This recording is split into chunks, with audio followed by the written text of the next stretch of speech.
Hello friends, plastic analysis के last 8 videos में से जो फर्स्ट 4 वीडियो थे उनमें हमने प्लास्टिक थ्योरी के बेसिक कंसेप्ट को समझा था। मैंने कुछ केसेस डिस्कस किए थे और उन केसेस में हमने एक्शन लोड अप्लाई किया था और फिर उन केसेस के लिए कोलैप्स लोड की वैल्यू कैलकुलेट की थी। उसके बाद जो नेक्स्ट 4 वीडियोज़ थे उन 4 वीडियोज़ में हमने प्लास्टिक बेंडिंग को डिस्कस किया था और मैंने आपको स्टेजेस ऑफ बेंडिंग के बारे में बताया था।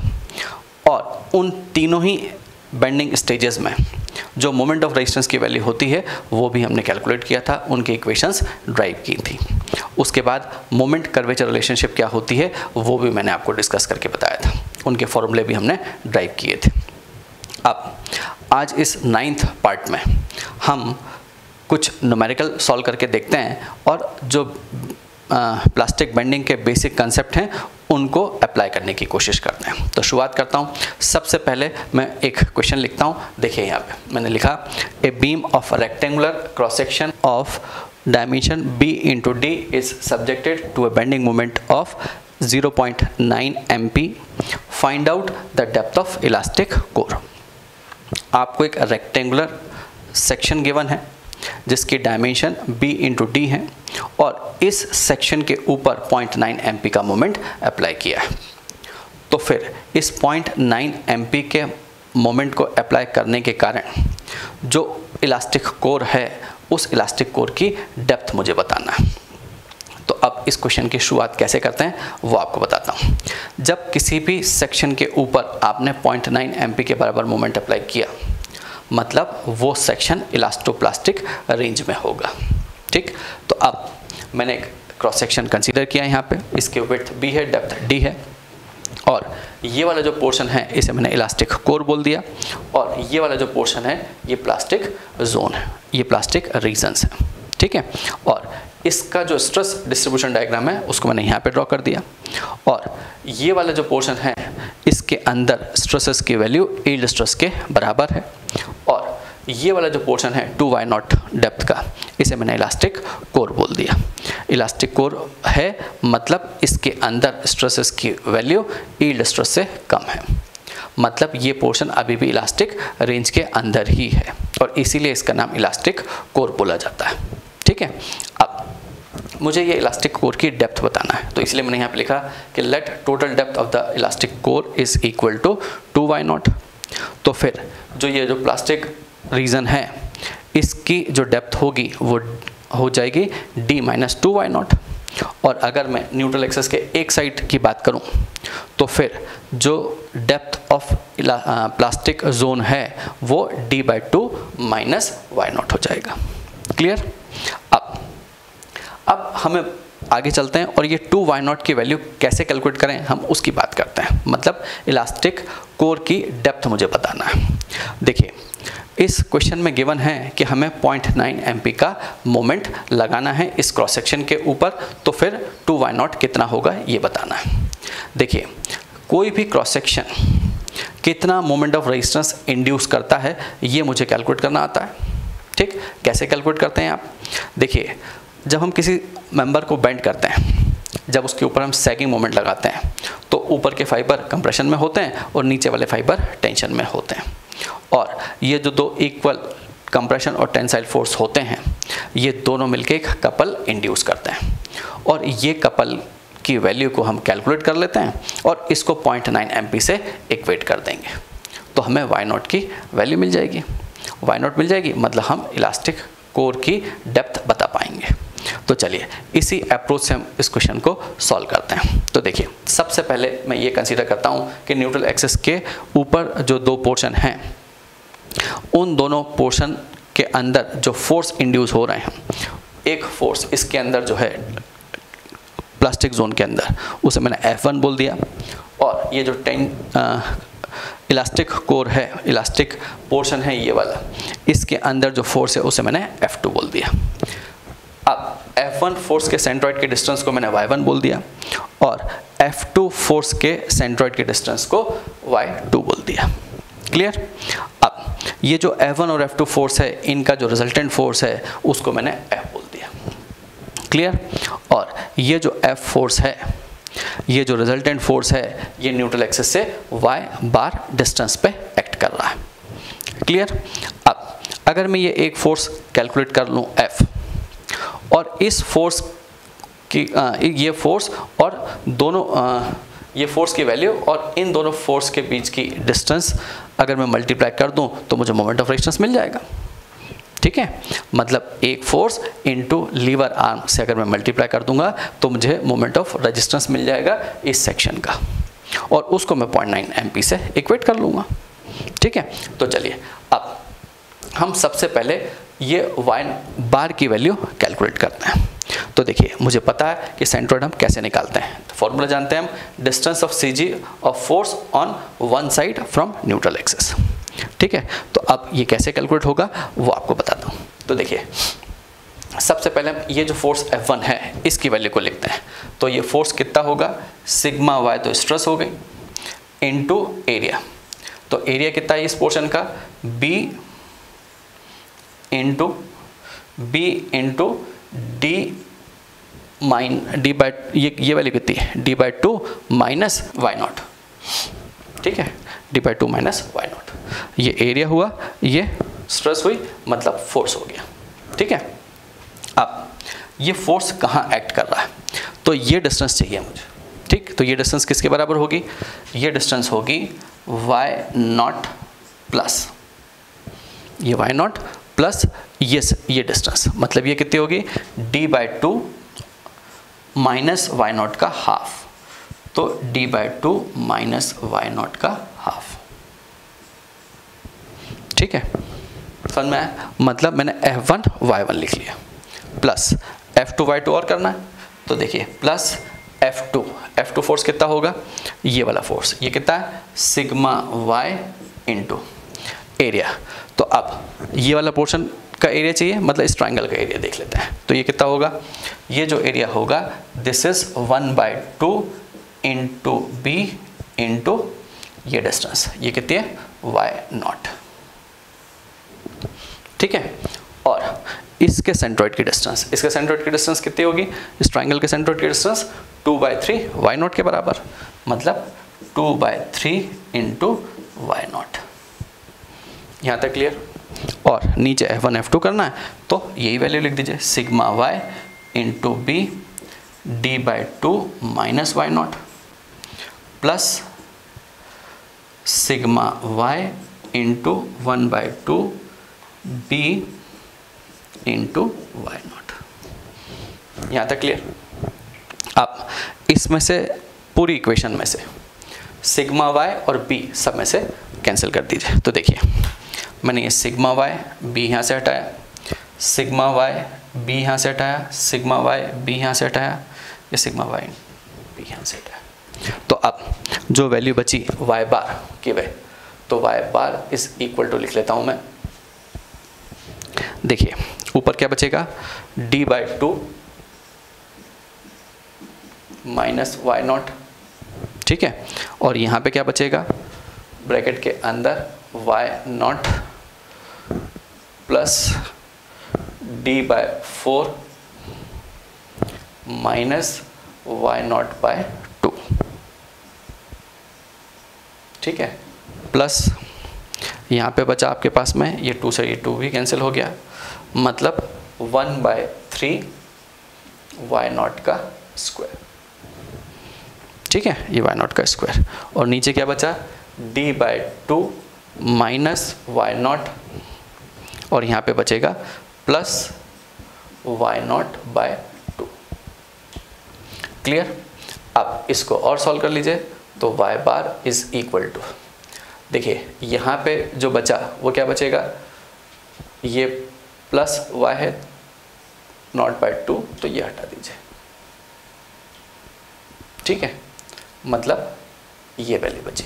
तो अब इसको सॉल्व कर लेते हैं। तो ये आएगा d/2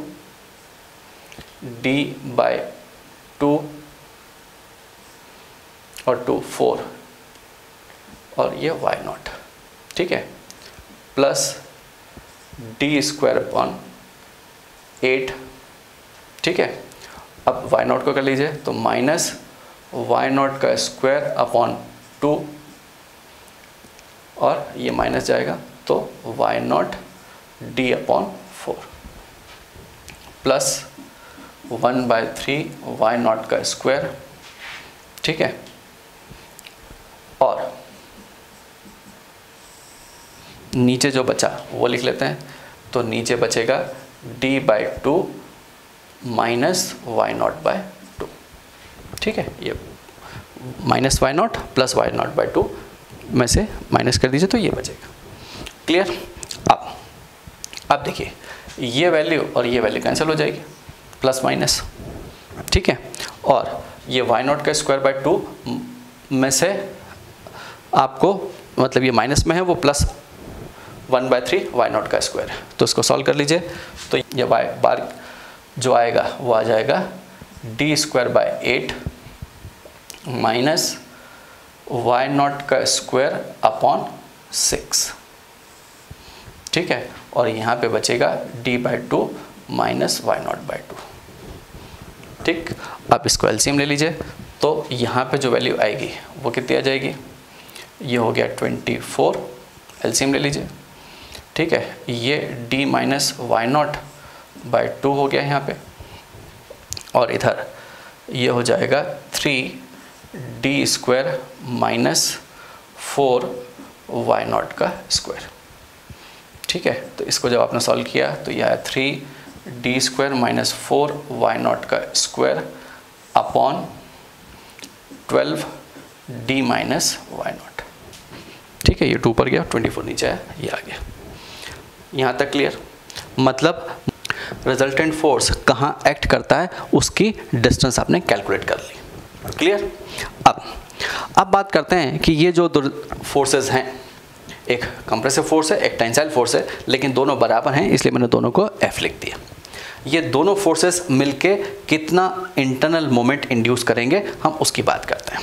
मैंने आपसे कहा कि ये दो फोर्स मिलके कपल इंड्यूस करेंगे और वही मोमेंट ऑफ रेजिस्टेंस के बराबर होगा, मतलब इंटरनल मोमेंट के बराबर होगा। तो फिर उसकी वैल्यू जो होगी वो होगी m is equal to F into 2 Y bar. Clear? अब ये जो F है रिजल्टेंट फोर्स, ये F1 और F2 के समीशन के बराबर होगा। तो हम लिख लेते हैं इस फोर्स को, ये क्या होगा, sigma y into B into ये डिस्टेंस, ये वाली डिस्टेंस, ये डिस्टेंस कितनी है, d/2 माइनस वाई नॉट, ठीक है, plus sigma y into 1/2 b into Y naught. यहाँ तक क्लियर? ये F1 और F2 आ गया आपके पास, ठीक है, और 2 वाई बार की वैल्यू अपन ऑलरेडी कैलकुलेट कर चुके हैं, तो यहाँ पे 2 लिख लीजिए और 3d² माइनस 4 वाई नॉट का square upon 12d minus Y naught, ठीक है, 2 लिखना है और 2 यहाँ लिख दीजिए, ठीक है, क्योंकि वो 2 वाई नॉट है तो वो लिख दिया मैंने 2। यहाँ तक क्लियर? अब आगे चलते हैं, सिग्मा y कॉमन लिख लेते हैं, ठीक है, और ये जो वैल्यू है इसमें से b भी कॉमन निकाल दीजिए। तो ब्रैकेट के अंदर जो बचा वो बचा d/2 माइनस वाई नॉट, ठीक है, यहाँ से आपने सिग्मा y और b कॉमन निकाला है, मतलब इधर बचा प्लस वाई नॉट बाय 2, ठीक है, इंटू ये यहाँ इंटू जो है दोनों के साथ में है ना, ये ध्यान रखिएगा, ठीक है। तो into 2 into 3d² minus 4 Y naught का square upon 12d minus Y naught. Clear? अब देखिए ये माइनस वाई नॉट है और ये प्लस वाई नॉट बाय 2, मतलब ये जो बचेगा ये बचेगा माइनस वाई नॉट बाय 2, ठीक है, 2 कॉमन निकाल दीजिए, 2 से 2 कैंसिल कर दीजिए और ये d माइनस वाई नॉट, मतलब ये वैल्यू ये और ये कैंसिल हो गया। क्लियर?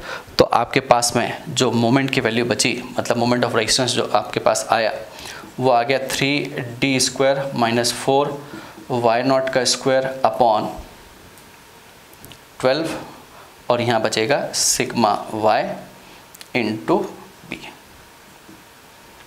क्लियर? यहाँ तक समझ में आया? मतलब ये सेक्शन जो internal moment of resistance induce करेगा उसकी वैल्यू है ये। यहाँ तक क्लियर? और मुझे पता है कि जो एक्सटर्नली अप्लाइड मोमेंट है उसकी वैल्यू 0.9 एमपी के बराबर है। तो देखिए वो जो एक्सटर्नली अप्लाइड मोमेंट m है उस m की वैल्यू को मैं लिख देता हूँ 0.9 एमपी। ठीक है? और mp क्या होता है?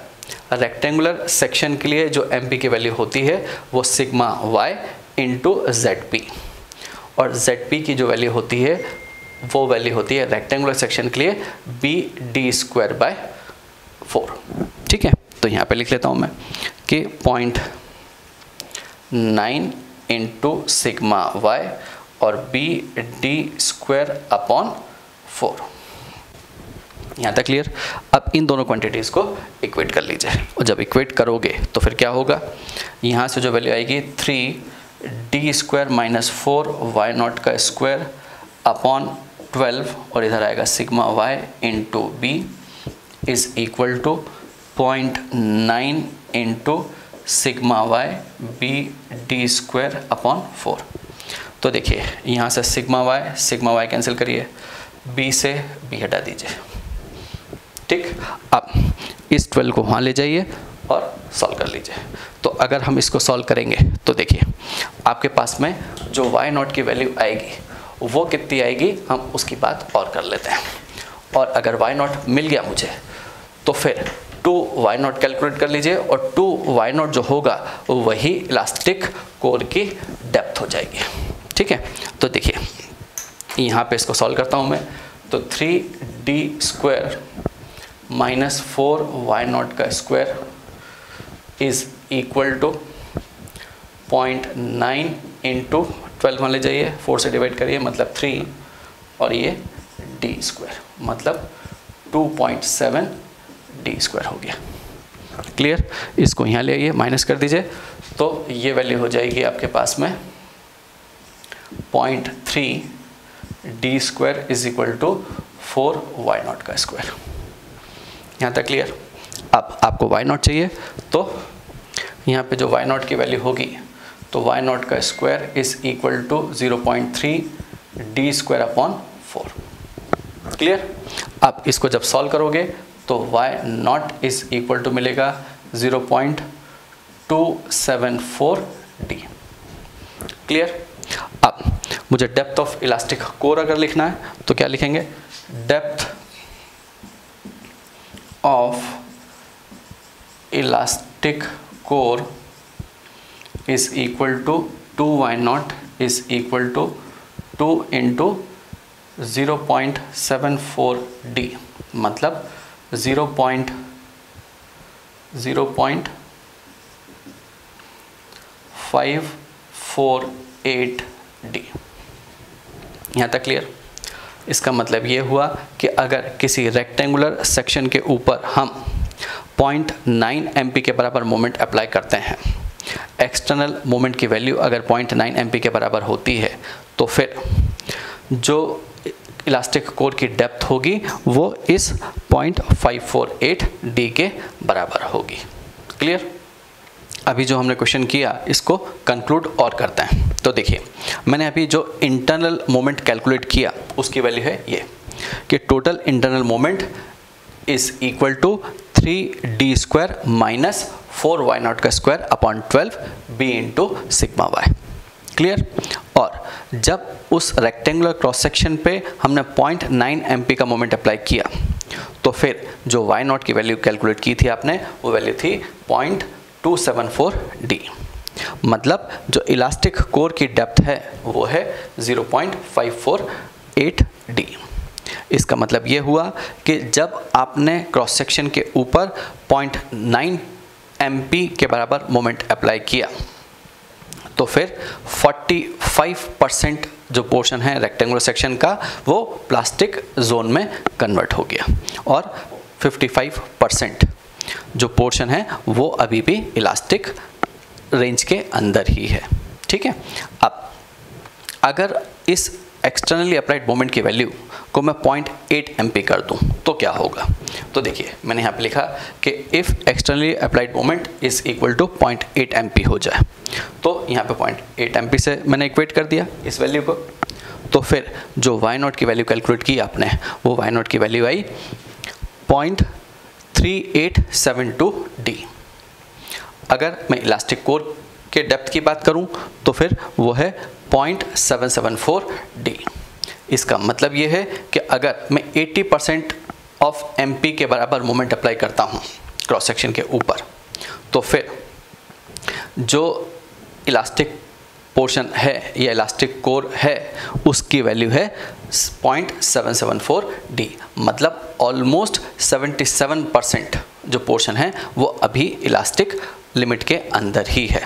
मतलब सिर्फ 23% पोर्शन प्लास्टिक जोन में कन्वर्ट हुआ। अब आगे देखिए, मैंने थर्ड स्टेप में बोल दिया कि if externally applied moment is equal to 0.7 MP हो जाए तो क्या होगा। तो फिर जब हमने इस वैल्यू को 0.7 एमपी से इक्वेट किया तो फिर की वैल्यू आई y 0.4743 डी, और इलास्टिक कोर की डेप्थ जो हो गई वो हो गई 0.948 डी। इसका मतलब ये है कि 0.7 एमपी के बराबर मोमेंट जब हम अप्लाई करते हैं, 70% मोमेंट अप्लाई करते हैं एमपी का, तो फिर जो रेक्टेंगल क्रॉस सेक्शन है उसका ऑलमोस्ट 95% पोर्शन इलास्टिक रीजन के अंदर ही होता है। सिर्फ 5% पोर्शन जो होता है वो प्लास्टिसाइज होता है। मतलब सिर्फ 5% पोर्शन ही प्लास्टिक रेंज में जाता है। क्लियर। देखिए इसको मैं किसी एक न्यूमेरिकल वैल्यू के टर्म में और बताता हूँ। मैंने आपसे कहा कि अगर my इज़ इक्वल टू 100 हो जाए तो फिर रेक्टेंगुलर क्रॉस सेक्शन के लिए mp की वैल्यू 150 हो जाएगी, क्योंकि mp is equal to 1.5 my होता है रेक्टेंगुलर सेक्शन के लिए, तो वो लिख दिया मैंने। तो देखिए जब आपने 0.9 mp किया अप्लाई किया external applied moment cross section के ऊपर, तो फिर वो वैल्यू थी 135। ठीक, मतलब 135 के करस्पॉन्डिंग ये इलास्टिक कोर की डेप्थ है। जब 0.8 एमपी किया मतलब 120 का अप्लाई किया तो उसके करस्पॉन्डिंग जो इलास्टिक कोर की डेप्थ है वो 77.4% के आसपास है। और जब आपने 105 मतलब 0.7 एमपी अप्लाई किया तो फिर उसके करस्पॉन्डिंग जो इलास्टिक कोर की डेप्थ है वो है 0.948 डी, मतलब ऑलमोस्ट 95% है। और अगर मैं 0.6 एमपी अप्लाई कर दूं तो क्या होगा। तो फिर ये जो y0 की वैल्यू मिलेगी ये मिलेगी आपको 0.547 डी। इसका मतलब ये हुआ कि इलास्टिक कोर की जो डेप्थ हो जाएगी वो 1.09 हो जाएगी। इसका मतलब ये हुआ कि आपने जो मोमेंट अप्लाई किया है उसकी वैल्यू my से कम है। क्यों? क्योंकि पूरा का पूरा पोर्शन अभी इलास्टिक है। ठीक है, और वो चीज़ देखिए यहाँ से भी प्रूव होती है कि अगर 0.6 एमपी के बराबर हम मोमेंट लगाते हैं तो फिर वो वैल्यू है आई 90 आई, मतलब ये 100 से कम है, मतलब my से कम है। और my से कम है मतलब अभी पूरा का पूरा जो सेक्शन है वो इलास्टिक रेंज के अंदर ही है, इलास्टिक लिमिट में ही है। क्लियर। अब प्लास्टिक एनालिसिस के नेक्स्ट वीडियो में मतलब 10th पार्ट में हम कुछ और न्यूमेरिकल सॉल्व करके देखेंगे। Thank you.